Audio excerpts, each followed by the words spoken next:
Good evening, Lake Orion. Welcome to History Now here on ONTV. I'm your host, Anthony Termina, and I'm here with my guest, Joe Johnson. Hey, Anthony. Thanks for having me.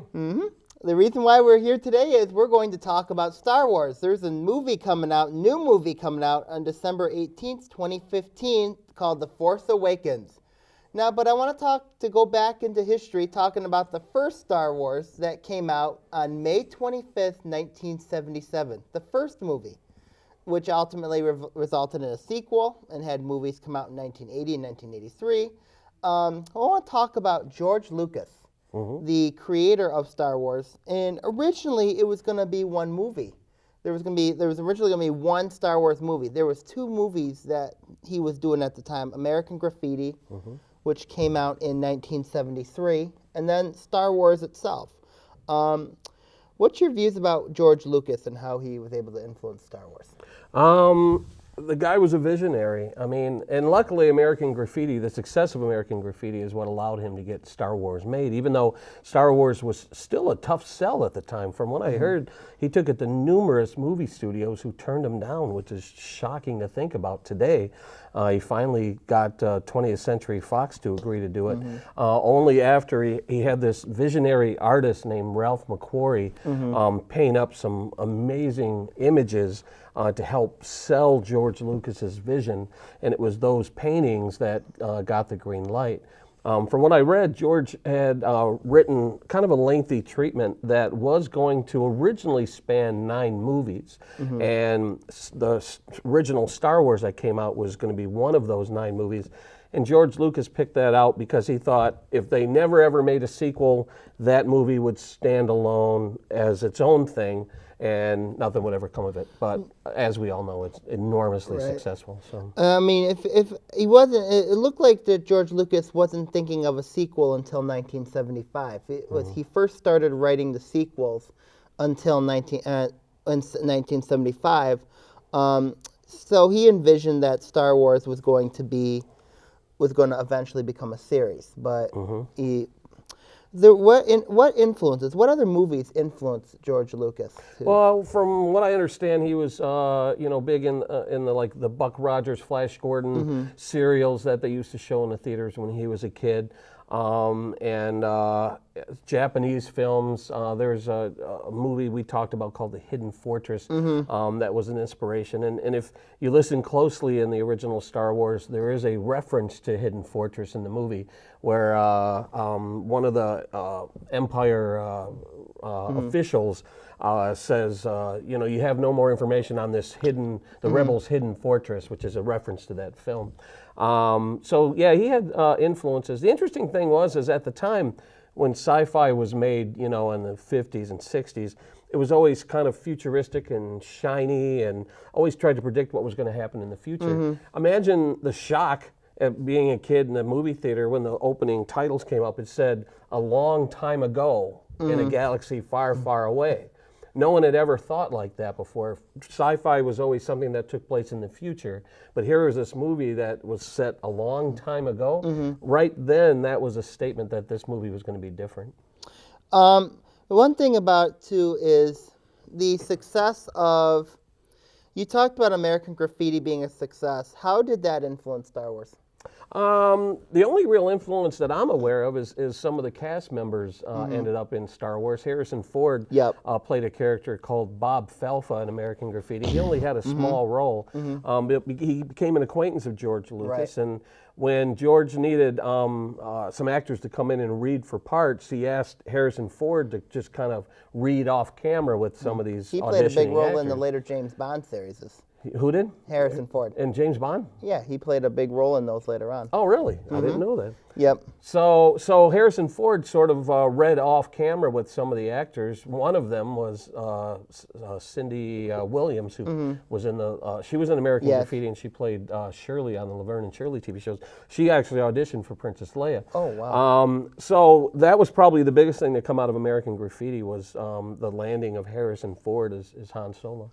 What about the role of Mark Hamill and all the other present day, or the actors that played there are coming back to resume their roles in episode 7. That's really exciting. I mean, that makes everything, come around full circle. And when I heard that they were going to bring back the original actors for this new movie, I just was excited because I never thought that we would see Mark Hamill, Harrison Ford, Carrie Fisher in a movie together again. And how they managed to bring them all together again, I'll never understand. It must have been a nice paycheck or something, but Probably. I'm really excited to see them all come back together. I want to bring up the concept of Star Wars. The concept revolves around Luke Skywalker, who originally, if you read the prior scripts, it was going to be seen as Luke Starkiller. But it revolves around Luke Skywalker and how he is trying to accept who he is in the universe, and then he confronts the main villain, which is Darth Vader, who eventually finds out to be his father. And so Spoiler alert. Yeah, spoiler alert. So then Luke tries to redeem his father, and then there's this concept called the Jedi and the Sith. The Jedi seems to represent the light side of the Force, everything that is, quote, good. And the Sith it represents the dark side of the Force, in that there can only be two, a master and an apprentice. What's your take on the concept? Well, that's what really makes Star Wars timeless, is that it just breaks down good versus evil. You root for the good guys. You know who the good guys are. The bad guys, Darth Vader dresses in black. It's like the old Westerns, That's why I think people embrace Star Wars. It's such a simple story of good versus evil. Luke Skywalker trying to find his identity. Living on Tatooine, he lived with his aunt and uncle. He didn't know his father. He didn't know his mother. And so he was trying to find his identity, and he wanted to get off the farm, the moisture farm. And there's the epic shot of him standing there staring at Tatooine's twin sons. So it's, from what I understand, George Lucas, he grew up in Modesto, California, and he had similar longings of feeling like he was destined for something greater. And I think he worked those themes into the movie, that the character of Luke Skywalker felt he was destined for something bigger and greater. What about with like how Han Solo gets involved, and how it seems like originally they wanted Star Wars to be based on the perspectives of C-3PO and R2-D2. Well, those are the only two characters that have appeared in all 6 films so far, and they're going to be in the next ones too. So really, this is a story that, when you think about it, is told from the perspective of R2-D2 and C-3PO. So right here, there you go. So they're the only consistent characters throughout the whole thing. So I would imagine when it's all said and done, the story is going to be told from their perspective, because they experienced the whole thing from the beginning. I want to talk about how how Han Solo and Leia Organa develop a love for each other, but also how Leia finds out that she is Luke's sister. Yeah, and that caused some issues with some of the early films. Before that was revealed in Return of the Jedi, there are scenes where Luke and Leia are kissing each other, and Luke obviously has feelings for Leia in Star Wars, and at the time it was fairly innocent, but then when the big reveal in Return of the Jedi, you find out they're brother and sister, that sort of complicated things a little bit, and George Lucas sort of painted himself into a corner where he had to try and get out of that situation. But it was a matter of, who was going to get the girl, Han or Luke. Han was sort of the bad boy, Luke was sort of the nice guy, and the bad boy always gets the girl. So he ended up getting Leia, and it just worked great. And there were some really great moments between those two characters in Empire Strikes Back. What was your take? What was your view about all the animals that were involved in the film? You have the Ewoks. You've got certain other animals that were involved in the first series, the 4, 5, and 6. Yeah. And what was your take on having all was it a good thing to have all those animals? Oh, I think so. I think the artists that designed those worlds were so imaginative and came up with creatures that were sort of based on animals here on Earth, but were just a little different. The stormtroopers were seen riding dewbacks, the big green lizards in the desert, and the Tusken Raiders rode banthas, which looked like big furry woolly mammoths or whatever. So they were familiar, but they were just different enough to be sort of exotic. And I really credit the imagination of the artists and creators who made that world. Now, the stormtroopers, there seemed to be a significance around around historical perspectives, the Roman Empire, the stormtroopers being compared to the Nazis. I think that's where the phrase stormtrooper originated, was from Nazi Germany. So what's your historical perspective of the historical significance and how it relates to Star Wars? Well, you know, the thing about the stormtroopers is, you know, they needed nameless, faceless troops that can be killed without any consequence. And I really do think it was a statement of Nazi Germany and those types of armies. And it's interesting how the design of the stormtrooper sort of invokes a skull or a skeleton and has that sort of look to it. So it conveys evil, but it doesn't really put a name or a face to the troopers. But it's definitely, I think, a history on, or a statement on the history and having these troops, these armies, you know, invade worlds, invade countries that, you know, like the history of our planet. You know. Awesome. When we come back to History Now, we're going to talk about some more historical significance, but also we're going to talk about the episodes 1, 2, and 3 here on History Now on ONTV. Calling all ghosts and ghouls, witches and wolves to take part in Lake Orion's 2015 Halloween Parade, Wednesday, October 28th. Lineup is at 5:45 in Eamon Center. Parents and children alike, be sure to dress in your scariest costumes to creep your way down Broadway, ending at Children's Park. Then try your hand at trick-or-treating in the village downtown. So come, be in the 2015 Halloween Parade on October 28th at 5:45 in Eamon Center, if you dare. For more information, visit downtownlakeorion.org. Welcome back to History Now here on ONTV. Joe, how you doing? I'm great. I love talking about Star Wars. It had such a huge influence on me as a kid. We're going to go over some of the stuff that you shared as a child later on in the third segment. I want to talk about, now I want to talk about the Star Wars after 1983. George Lucas kind of didn't really want to return to Star Wars after he was going through some challenging things in his life, a brutal divorce.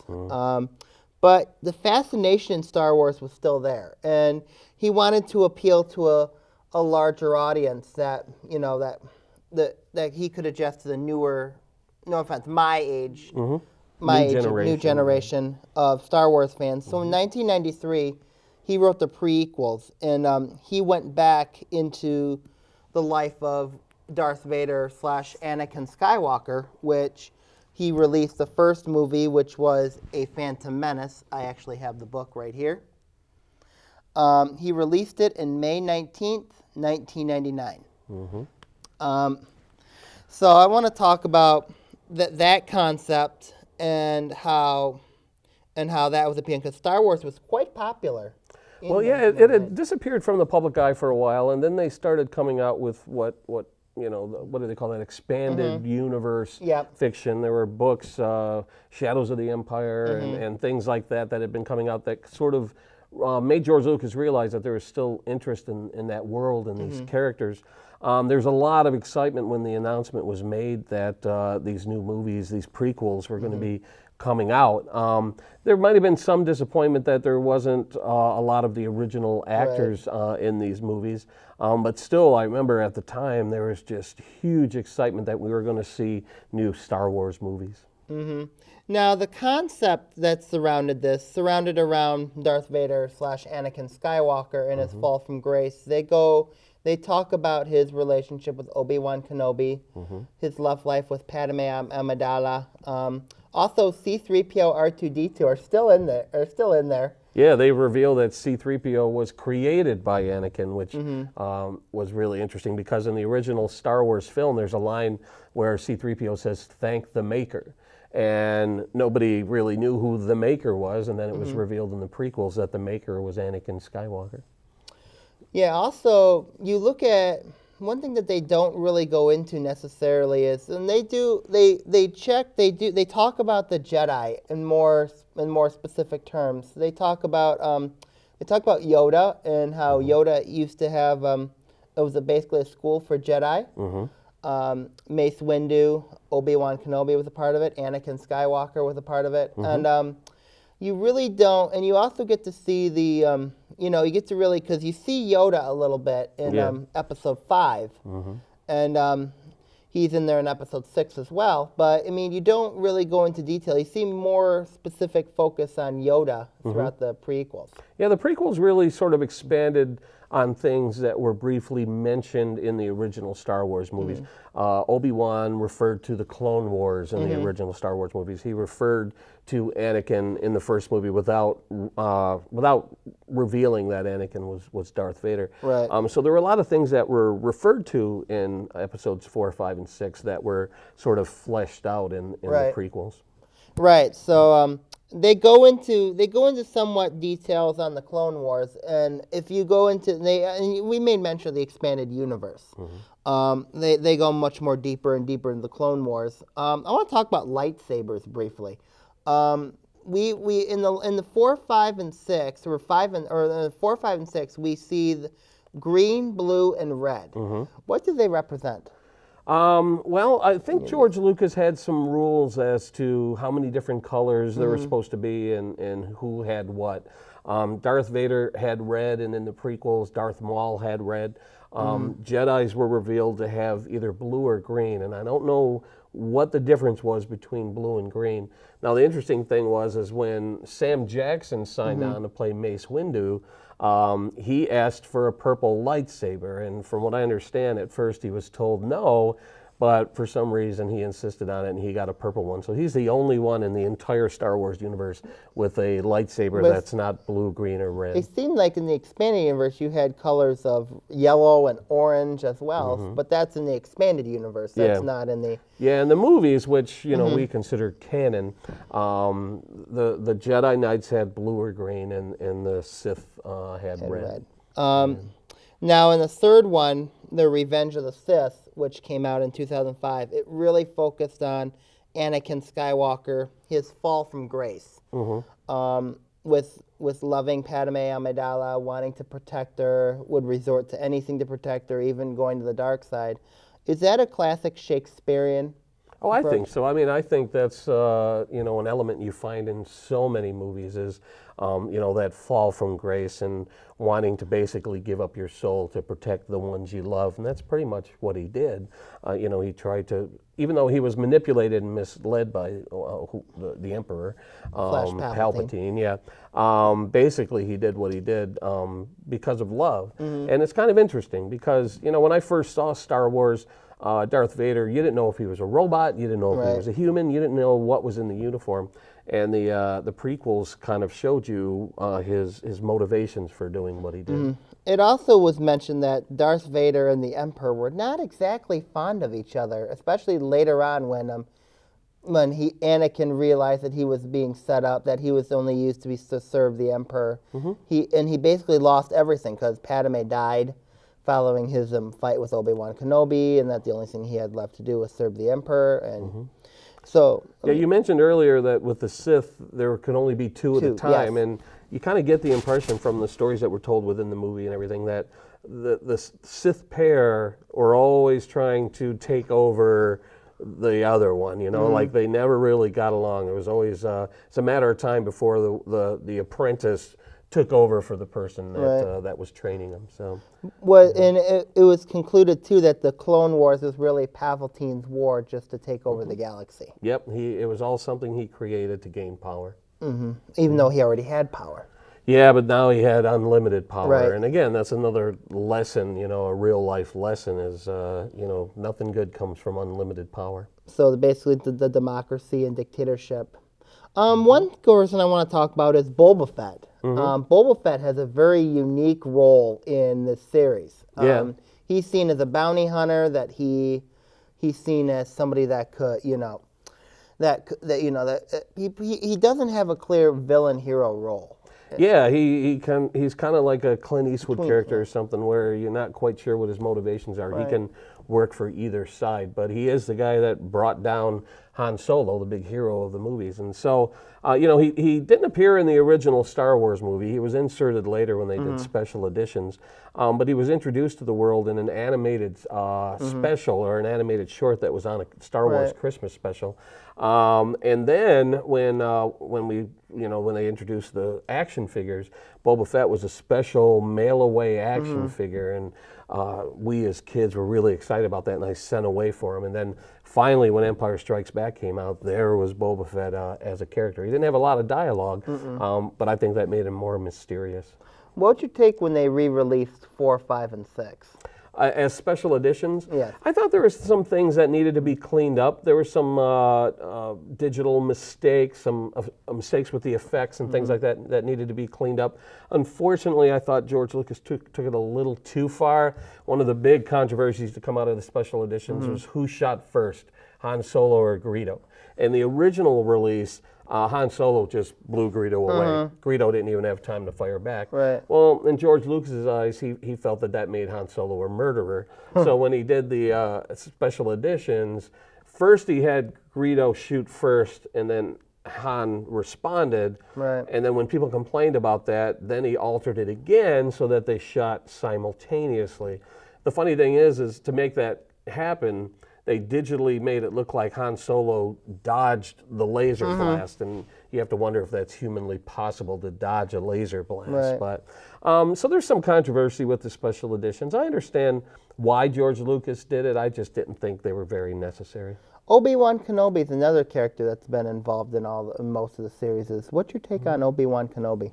It's interesting. It's another guy who's sacrificed a lot to become a Jedi. When you're a Jedi, you have to give up love and all that stuff. And he basically dedicated his life to trying to protect Luke Skywalker. He became this hermit on Tatooine and sort of looked out for him and looked over him. And then when he finally, connects with Luke and they venture out in the world, he gets killed immediately by Darth Vader. But so this is a guy who sacrificed everything for the greater good. That's awesome. Last but not least, I want to talk about the historical significance of the prequels. Were they very similar to that of 4, 5, and 6, or with 1, 2, and 3 similar, or with 1, 2, and 3 different from 4, 5, and 6? Well, like I said, the prequels kind of helped expand on some of the things that were touched on in the movies. Unfortunately, I think the general consensus is that the prequels don't hold up as well as the originals do. When I'm laying at home on a weekend with nothing to do, if there's a Star Wars movie on, one of the original ones, I'll sit and watch it from beginning to end. I've seen those movies dozens and dozens and dozens of times.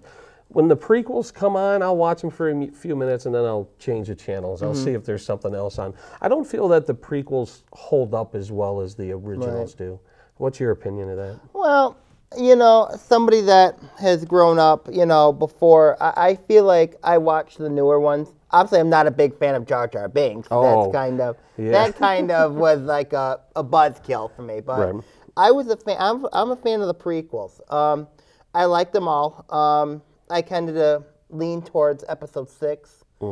But I was a fan of the prequels because I understood the concepts. But I do understand the concepts of the 4, 5, and 6. But if I was a parent and had kids and I wanted to show them all 6 movies, I would start with Episode 4. That's how I grew up with the movies, and then watch them in that order. Right. I mean, I understand that completely because I probably would have started the same way because the original Star Wars was what started it, and Episode 3 was kind of like the conclusion. But now you have Episode 7 coming out. That's kind of When we come back to History Now, we're going to talk about the books, the toys, and why we love Star Wars here on History Now on ONTV.